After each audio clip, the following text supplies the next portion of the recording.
ఇర్మియా గ్రంథం 31:3 చూడండి. ఇర్మియా 31:3.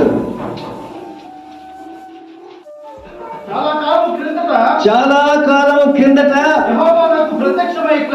యెహోవా నాకు ప్రత్యక్షమై ఇట్లనెను, శాశ్వతమైన ప్రేమతో నిన్ను నేను ప్రేమించుచున్నాను గనుక విడువక నీ ఎడల కృప చూపుచున్నాను. హల్లెలూయా. ఎట్లంటండి, చాలా కాలం క్రిందటే ఆయన ఎప్పుడో నిన్ను చూశాడు, కానీ నువ్వే ఆయన చూడలా. మీకు అర్థమైందా? భూమికి పునాదులు వేయబడక ముందే, నీ తల్లి గర్భములో నీవు రూపింపబడక మునిపే, ఈ భూమి మీద నువ్వు జన్మించక మునిపే యెహోవా కన్నులు నన్ను చూచెను అంటాడు దావీదు. హల్లెలూయా. ఎప్పుడో చూశాను నిన్ను, కానీ ఇంత వయసు వచ్చేంత వరకు కూడా నువ్వు నీ పరమ తండ్రి అయిన దేవుని చూడలేకపోతూ ఉంటున్నావు. అందుకే ఆయన అంటున్నాడు, ఎప్పుడు చూశాడంటున్నాడా?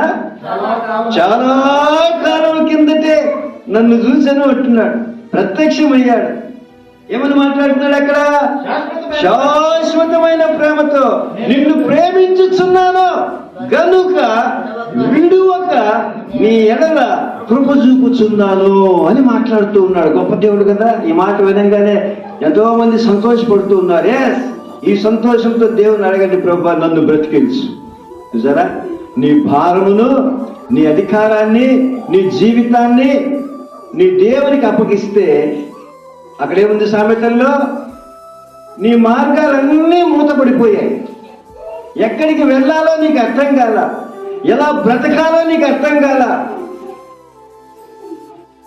వాక్యం ఏం చెప్తుంది? నీవు ఆయన అధికారములకు ఒప్పుకొని నీ జీవితాన్ని ఆయనకి ఇస్తే నీ మార్గాలన్నీ కూడా ఏమవుతాయంట? సరళము చేయబడతాయి, గేట్లన్నీ ఓపెన్ అవుతాయి. హల్లెలూయా. గట్టిగా ఒకసారి చప్పట్లు కొట్టి దేవుని మరిపోతుందా? Thank you lord.